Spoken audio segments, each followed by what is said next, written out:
अस्सलामुअलैकुम दोस्तों और साथियों, उम्मीद है आप लोग खैरियत से होंगे। इस वीडियो में हमने तीन बड़े इंपॉर्टेंट इश्यूज पे बात करनी है, जिनमें से एक है पाकिस्तान यानी सिंध से बहुत अच्छी खबर और हौसला अफजा खबर, और दो हैं बाहर की दुनिया से जिसमें बड़ी कन्फ्यूजन का शिकार हैं वो लोग, जिसमें एक खबर का ताल्लुक इंडिया से है और एक बरतानिया से है।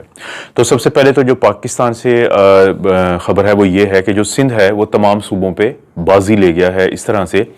कि उन्होंने उनके जो जनवरी के दरमियान में ये जो महीना भी चल रहा है तो उनको मिलेंगी डोजेस। ये जो साइनोफार्म की वैक्सीन है इसकी 2.5 लाख के करीब जो उनके हिस्से में आती हैं, क्योंकि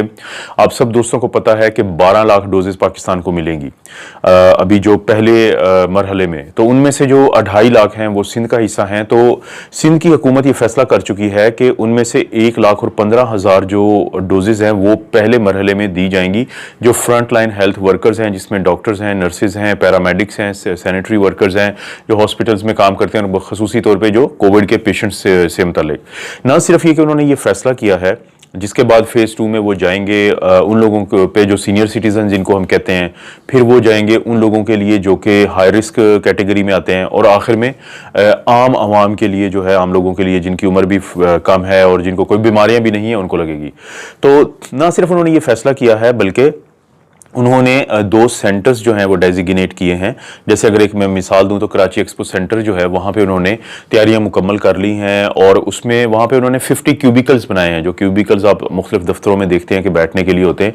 तो वहाँ पे वो जो 50 क्यूबिकल हैं वहाँ पे एक दिन में 5,000 लोगों को पर डे यानी कि वैक्सीन लगेगी। अब ये जो 5,000 लोग हैं इनको 1 घंटे में कितनों को लगेगी? 500 को। और उसका उन्होंने ये बनाया है कि 12 घंटे की एक डेली 12 घंटे का इनका स्केजुअल है, और उसमें 1-1 घंटे का रेस्ट और फिर खाने का यानी लंच का वक्फा है। तो इस तरह से जो हुकूमत सिंध है उसके पास एक सॉलिड प्लान है कि कैसे उन्होंने एक दिन में 5,000 देने हैं और किस किस जगह पे है, और उसके बाद जिसको भी लगेगी ये वैक्सीन उनको 2 घंटे के लिए रिटेन किया जाएगा, रोका जाएगा उसी फैसिलिटी के एक खास हिस्से में, ताकि अगर किसी में कोई रिएक्शन भी सामने है तो उसको मैनेज किया जा सके।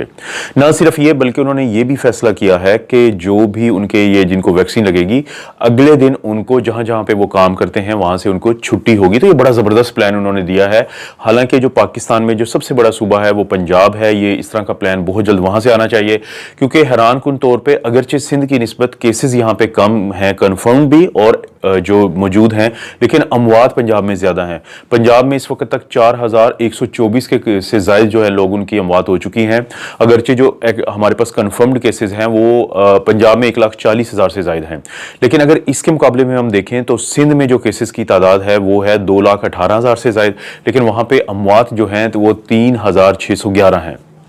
तो इसकी क्या वजह हो सकती है कि पंजाब में कम केसेस के बावजूद डेथ्स क्यों हैं? इसकी 3 में से एक वजह हो सकती है। एक वजह तो ये हो सकती है कि ये बूढ़ों को यहाँ पे ज्यादा हो रहा है, तो इसलिए वो क्योंकि उनको होता है तो अमवात ज्यादा हो रही हैं। दूसरी ये वजह हो सकती है कि सिंध और यहाँ की कोई स्ट्रेन का फर्क है, और तीसरी वजह ये हो सकती है कि यहाँ की जो हेल्थ फैसिलिटीज हैं वो अच्छी नहीं है, तो जिसकी वजह से जब लोगों को इन्फेक्शन होती है तो उसके बाद वो मौत का शिकार हो जाते हैं। पाकिस्तान ने जो अपना डाटा शेयर किया है उसमें ये चीज़ फिर बड़ी सामने आ गई है, जो पहले भी हम बात करते रहते थे कि 77% तकरीबन 79% जो है वो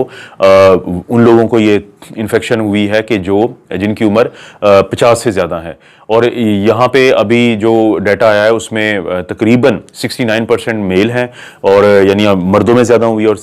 31% जो है वो फीमेल हैं, और इनमें से 73% वो थे जिनको पहले से बीमारियां थी, और इसके अलावा जो 91% जो मौत हुई हैं वो लोग थे जो अस्पतालों में गए थे या रहे थे, और उनमें से 52% वो थे जो कि वेंटिलेटर्स पे भी रहे। तो ये वही डाटा है जिसकी हम बात करते रहे कि जवानों से ज़्यादा ये बूढ़ों में होता है प्रॉब्लम, ख्वातीन से ज़्यादा ये मर्दों में होता है, आम लोगों की निस्बत उनमें होता है जिनमें बीमारियाँ ज़्यादा होती हैं, और वो ज़्यादा जान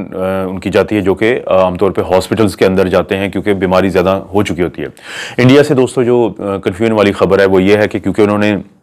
अपनी 2 वैक्सीन की इजाजत दी थी इमरजेंसी यूज ऑथराइजेशन में, एक की तो हमें समझ में आती है कि वो कोविशील्ड है, वो एस्ट्राजेनेका और ऑक्सफोर्ड की वैक्सीन है, जिसके बारे में सबको पता है कि ट्रायल्स भी हुए हैं पूरी दुनिया में, उसके रिजल्ट्स भी आए हैं। लेकिन वहां पे प्रॉब्लम हुआ है उनकी मकामी वैक्सीन का, कि जो कोवैक्सिन के नाम से है, जो BB152 है, जो भारत बायोटेक ने वहां पे जो इनकी मेडिकल रिसर्च काउंसिल है इंडिया की, उसके साथ मिलकर बनाई है। प्रॉब्लम ये हुआ है कि ना उनकी फेज 1 और फेज 2 की स्टडीज किसी ने देखी हैं, ना पीर रिव्यूड हुई हैं, और ना ही फेज 3 की जो स्टडीज हैं वो उन्होंने शेयर की हैं, क्योंकि अभी फेज 3 के ट्रायल ही नहीं हुए। तो इसकी वजह से जो इंडिया की साइंटिस्ट कम्युनिटी है वो ना सिर्फ ये कि हैरान है बल्कि बहुत परेशान है कि आप जब लोगों को ये वैक्सीन लगाएंगे तो आप तो उनको इस्तेमाल कर रहे होंगे एज अ ट्रायल सब्जेक्ट, और फेज 3 के ट्रायल होंगे वो, और अगर आप इतने ज्यादा लोगों में ये करेंगे और अगर खुदा न खास्ता उसमें कोई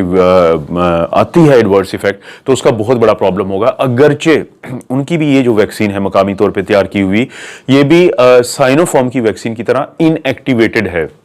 कि जिसमें वायरस जो है उसको मुर्दा किया होता है, लेकिन इसके बावजूद आपको नहीं पता होता कि फेज 3 में क्या प्रॉब्लम आ जाए। तो इंडिया में इस बात को लेकर बहुत शोर मचा हुआ है और वहां पे कहा जा रहा है कि आप लोग इतना बड़ा रिस्क ले रहे हैं, लेकिन जैसे जैसे इस बारे में मजीद भी खबर आएगी तो मैं आप लोगों से साइंटिफिक बेसिस पे जरूर शेयर करूंगा, इस चीज को साइड पे रखते हुए कि हमारा उनके साथ क्या रिलेशन है, लेकिन हमें साइंस की बात जरूर करनी है। एक दूसरी जो खबर आई है, तीसरी आप कह सकते हैं और दूसरी कंफ्यूजन वाली, वो है बरतानिया से मुतालिक कि बरतानिया ने पिछले दिनों एक ऐसा फैसला किया कि जिसकी वजह से पूरी दुनिया फिर हैरान हुई, और उस पर जो अमेरिका का FDA है, फूड एंड ड्रग एडमिनिस्ट्रेशन, उसके सरबराह ने अब बड़ा कैटेगोरिकल बयान दिया है कि हम तो ये चाहते हैं कि जो फाइजर की हमारी वैक्सीन है, एक डोज के बाद 21 दिन के बाद उसकी डोज दी जाए दूसरी, और हम तो ये चाहते हैं कि हमारी जो मॉडर्ना की वैक्सीन है वो पहली डोज के बाद 28 दिन के बाद उसकी दूसरी डोज दी जाए। क्योंकि बरतानिया में ये फैसला हुआ था, या फैसला उस पर अमल भी चल रहा है कि तमाम लोगों को पहली डोज लगेगी और फिर 3 महीने के बाद यानी 12 हफ्ते के बाद या 12 हफ्ते के अंदर जो दूसरी डोज है वो दी जाएगी। उनका प्लान क्या है, उनका मकसद क्या है इस फैसला का?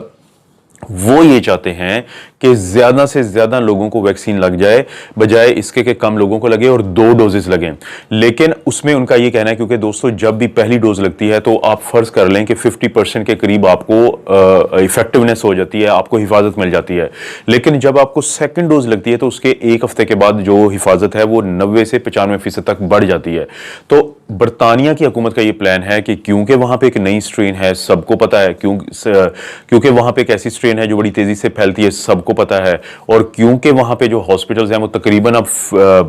फुल हो चुके हैं और ओवर कैपेसिटी उनका प्रॉब्लम बन रहा है, तो उनका ये ख्याल है कि हम ज्यादा से ज्यादा लोगों को अगर इस छतरी के नीचे ले आते हैं कि जिनको किसी हद तक प्रोटेक्शन मिली होगी वायरस से, तो शायद हमारे वो केसेस जो क्रिटिकल होते हैं, वो केसेस जिनको कोरोना होने के बाद उनकी हालत खराब होती है और वो फिर हॉस्पिटल्स में आते हैं और हॉस्पिटल में भी आके फिर वो ऑक्सीजन और वेंटिलेटर्स पे जाते हैं, तो उसकी तादाद को कम किया जा सके।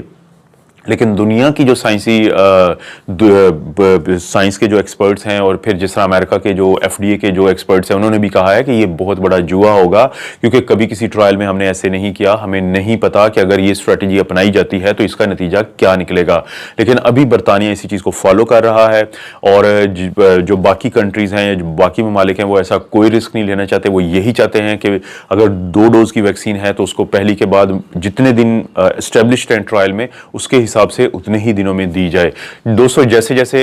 इन तमाम चीज़ों के बारे में मजीद खबरें आएंगी, मैं आप लोगों से इस चैनल पे ज़रूर शेयर करूंगा। आप अपना और अपनी फैमिली का ज़रूर ख्याल रखें और अल्लाह ताला आपको और आपकी फैमिली को हर किस्म की बुराई, बीमारी और आजमाइश से महफूज रखे। और अगर आपको वीडियो अच्छी लगती है तो लाइक करें, अगर आपको लगता है किसी और को फ़ायदा होगा तो शेयर करें, चैनल को सब्सक्राइब नहीं किया तो ज़रूर सब्सक्राइब करें।